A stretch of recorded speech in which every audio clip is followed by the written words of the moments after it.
Lioka toko 20.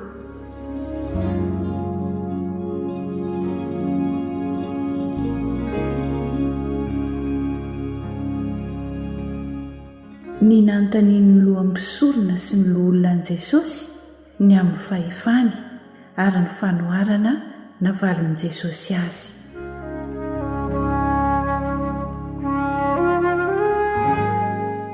Ary tamin'ny andro anankiray raha nampianatra olona teo an-kianjan'ny tempolo Jesosy ka nitory ny filazantsara dia nanatona ny lohan'ny mpisorona sy ny mpanora-dalàna ary ny loholona ka niteny taminy hoe: Lazao aminay, Fahefana manao ahoana no anaovanao izao zavatra izao? Ary iza no nanome anao izany fahefana izany? Ary Jesosy namaly ka nanao taminy hoe: Zaho kosa mba hanontany anareo zavatra iray loha ka lazao amiko. Ny batisan'i Jaona avy tany an-danitra va sa avy tamin'ny olona?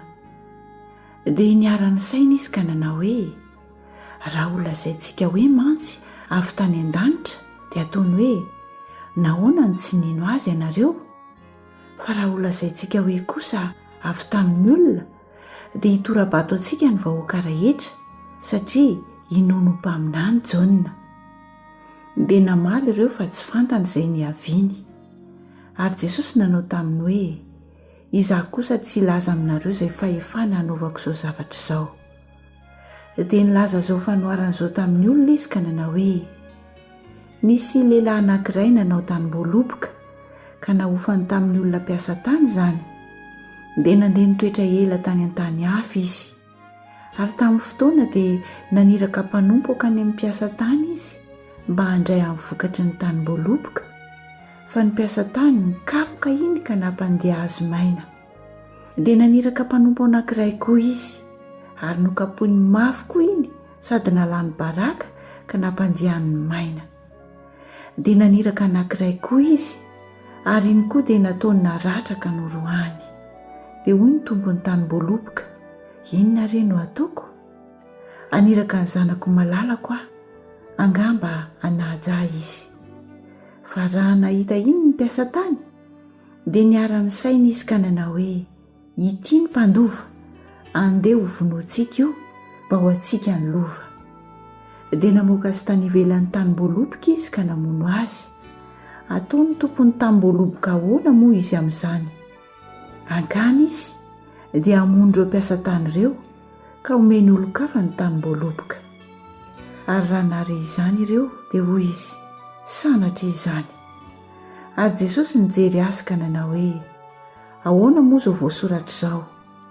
Ny vato izay nilavon'ny mpanao trano dia izy no efa natao fehizoro.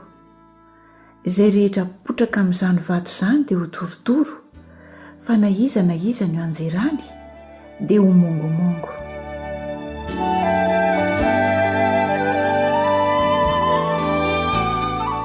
Ny nanontanian'i Jesosy ny amin'ny nandovola hetra ho an'i Kaisara.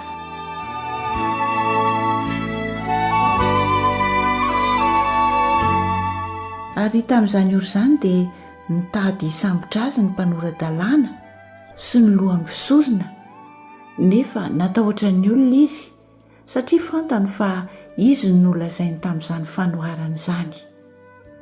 Ary nizaha taratra an'i Jesosy izy ka naniraka pitsikilo izay nody ho marina mba hamandrika azy amin'ny teniny hanolorany azy ho amin'ny hery sy ny fahefan'ny governora. Ary ireo nanontany azy ka nanao hoe: mpampianatra, fantatray fa miteny sy mampianatra marina ianao ka tsy mizahatavan'olona fa mampianatra marina ny lalàn'Andriamanitra. Mety va raha mandoa vola hetra ho an'i Kaisara izahay sa tsy? Fa Jesosy nahafantatra ny fihendreny ka nanao taminy hoe: mampiseho denari amiko. Aniza moa io sary soratra eo amin'io? Hoy ireo: an'i Kaisara. Dia hoy Jesosy taminy: aleo avy an'i Kaisara ary izay an'i Kaisara, ary ho an'Andriamanitra izay an'Andriamanitra. Ary tsy sahany ny tanana azy teo anatrehan'ny olona izany teny izany, sady gaga izy noho ny famaliany ka nangina.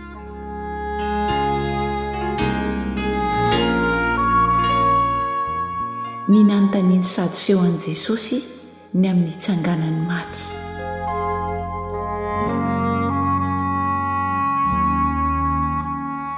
Ary ny sasany tamin'ny sadoseo izay milaza fa tsy misy fitsanganany maty dia nanatona ka nanontany azy hoe: mpampianatra ô, Mosesy nanoratra ho antsika hoe raha misy manan-drahalahy maty momba ka mbola velona ny vadiny maty, dia oka ny rahalahiny hampakatra andra-vehivavy ka hiteraka melomason'ny rahalahiny. Koa nisy 7 rahalahy, ary ny zoky ny napakabady dia maty momba, ary ny faharoa sy ny fahatelo koa napakatra azy, ary tahaka izany avokoa ny nataon'izy 7 rahalahy, nefa maty momba avokoa izy. Ary farany dia maty koa raha vehivavy. Koa amin'ny fitsanganany maty ho vadin'iza moa raha vehivavy, fa samy efa nanambady azy avokoa izy 7 rahalahy. Ary Jesosy nanao taminy hoe ny zanak'izao fiainana izao dia mampakabady sady avoaka-pakarina, fa izay atao mendrika azo izany fiainana izany sy ny fitsanganana amin'ny maty kosa dia tsy mba mampakabady na avoaka-pakarina. Ary tsy mety maty intsony izy, fa mitovy amin'ny anjely sady zanak'Andriamanitra, satria zanaky ny fitsanganana amin'ny maty. Ary Mosesy aza nanambara teo amin'ilay teny milaza ny voaroy fa hatsangana ny maty, raha nilazan'i Jehovah hoe Andriamanitry Abrahama sy Andriamanitry Isaka ary Andriamanitry Jakoba. Fa izy tsy mba Andriamanitry ny maty fa ny velona, fa velona ho an'Andriamanitra avokoa izy rehetra. Ary ny mpanora-dalàna sasany namalaka nanao hoe: mpampianatra ô, marina izay nolazainao, fa tsy nisy sahy nanontany azy intsony ireo.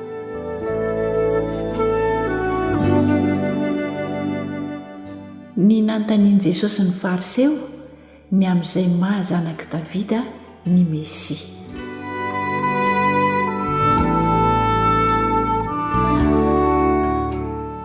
Ary hoy Jesosy taminy: ahoana no lazaina fa Kristy no zanaky Davida?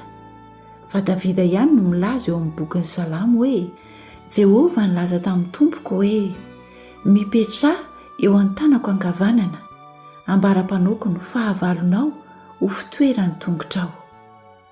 Davida amin'izany manao azy hoe tompo, koa ahoana no mahazanany azy?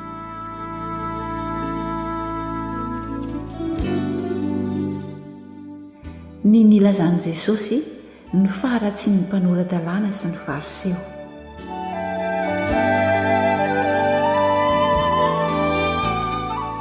Ary hoy Jesosy tamin'ny mpianany teo anatrehan'ny olona rehetra: mitandremany amin'ny mpanora-dalàna izay mahazoto mandehandeha miakanjo akanjo lava ary teo arabain'ny olona eny an-tsena, sady tia ny fipetrahana aloha eo amin'ny sinagoga sy ny fitoerana aloha eo amin'ny fanasana, ary mandany ny tranon'ny mpitondra tena sy manao vavaka lava reny mba fiolahana.